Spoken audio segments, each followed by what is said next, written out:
et le Parti québécois. Je dis là, faisons un peu rapidement la genèse de tout ça. Bilan de session parlementaire à l'Assemblée nationale vendredi dernier. Paul Saint-Pierre Plamondon, sous forme de questions, émet certaines hypothèses entre le financement du parti, crime organisé, point d'interrogation. Charles Milliard est hors de lui. Pendant la fin de semaine, menace de le poursuivre, le met en demeure, ce à quoi Paul Saint-Pierre Plamondon ne s'est pas rétracté. Il a même persisté et signé dans son cas.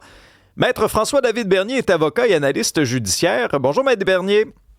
Bonjour. Charles Milliard donnait 72 heures à PSPP pour se rétracter. Il ne l'a pas fait. Visiblement, on comprend qu'il n'y a pas d'huissiers qui sont partis après PSPP dans sa tournée en Europe. Là. Fait que là, Charles Milliard, fallait qu'il réponde à ça. Fallait qu'il justifie son inaction. Quel est votre regard sur ce qui a été fait? Est-ce que ça a été habile? Oui, Alexandre, je l'avais prédit avec toi c'est vrai. cette semaine. C'était dans les méthodes de se sortir d'un procès, d'une mise en demeure. C'est excellent ce qu'il a fait, c'est en plein ça. Il a dit, regarde, j'ai donné l'avertissement, je me réserve les droits de poursuivre, puis s'il ne recommence pas, peut-être ça va rester là. Puis il est à parier aussi que Paul Saint-Pierre Plamondon aura peut-être pas le goût de retourner jouer dans ce jeu-là, à moins qu'il soit vraiment frondeur et que ce soit une stratégie politique. Là, je pense pas qu'il reparle de ça durant les élections. Mais bel job de Charles Milliard au final, parce qu'on le sait comment une procédure durant les élections aurait été dévastatrice dans tous les points. Arrivé, puis il y aurait eu des interrogatoires au préalable, on aurait gratté le bobo et regratté le bobo. Paul Saint-Pierre Plamondon, pour se défendre d'une diffamation, on sait diffamer, là, c'est dire quelque chose qui est faux. Ou ça peut être vrai aussi dans le but de nuire, mais qui est faux. Donc, si tu veux te défendre de ça, il faut que tu prouves que c'est vrai. Donc, ça aurait été une preuve essayant d'établir le lien entre le Parti libéral et le crime organisé. Donc, c'est ça. Ça a été la bonne stratégie. Maître Bernier, il y a une notion qui est importante, c'est la notion des délais. Oui. Qui essentiellement court plus d'un bord que l'autre. C'est-à-dire que lorsque on met en demeure quelqu'un, l'autre partie doit par exemple répondre ou poser un geste quelconque. Mais les libéraux de Charles Milliard, eux, ils pourraient par exemple décider de poursuivre Paul Saint-Pierre Plamondon dans 1 mois, 6 mois, 1 an, si jamais par exemple il tenait à nouveau ce genre de propos-là. Le chronomètre, il est juste d'un bord, là. Oui, le chronomètre, on appelle ça la prescription. Retenez ça parce que beaucoup de gens se présentent à nos bureaux et n'ont pas d'idée c'est quoi, mais des fois, ils viennent nous voir et nous disent je veux poursuivre en diffamation. Ouais, ça fait combien de temps? Ça fait 1 an et demi. Trop tard. C'est la prescription. On sait que la prescription au Québec, là, c'est de base, Alexandre, c'est 3 ans. Mettons que tu te fais blesser, il y a un dommage causé par quelqu'un, le civil, tu as 3 ans. Exception, diffamation, c'est 1 an. Donc, beaucoup de gens se font avoir avec ça, pensent que c'est 3 ans, mais c'est 1 an.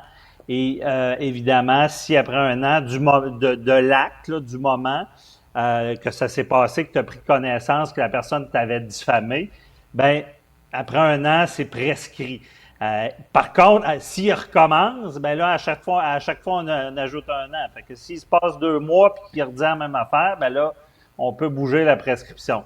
Donc, théoriquement, Charles Milliard et le Parti libéral du Québec ont 1 année à partir des propos qui ont été tenus pour poursuivre. Et donc, c'est peut-être excellente stratégie. Peut-être qu'on peut revenir avec une poursuite après les élections parce que c'est dans moins d'1 an. Et là, s'il a perdu ses élections, il pourrait commencer à dire, si tu n'avais pas fait ce lien-là, je pense pas qu'on aille dans le Donald Trump puis qu'on dise que les élections étaient truquées, là, mais on pourrait dire que c'est un dommage.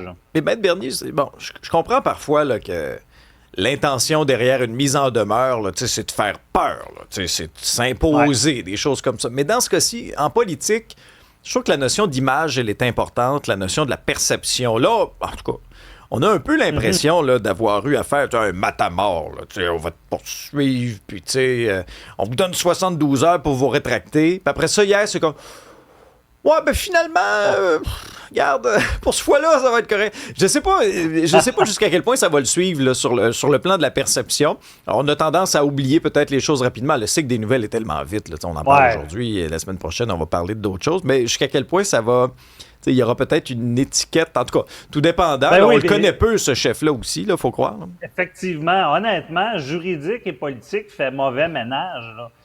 Quand tu commences à essayer en politique d'utiliser l'outil juridique, puis c'est ça le danger des mises en demeure, c'est de faire patate. Là. C'est carrément d'arriver. Puis nous, c'est la même chose.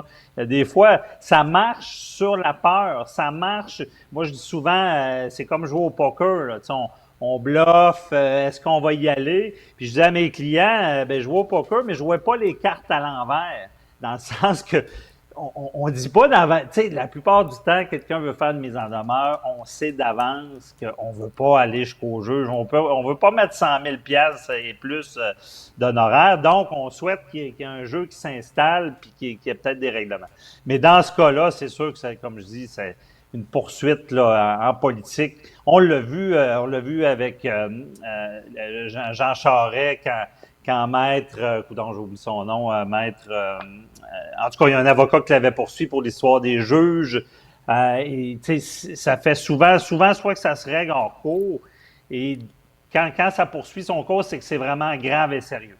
J'avoue, par contre, que le lien entre crime organisé puis un parti politique, c'est quand même, j'ai rarement vu ça aussi poussé. Là.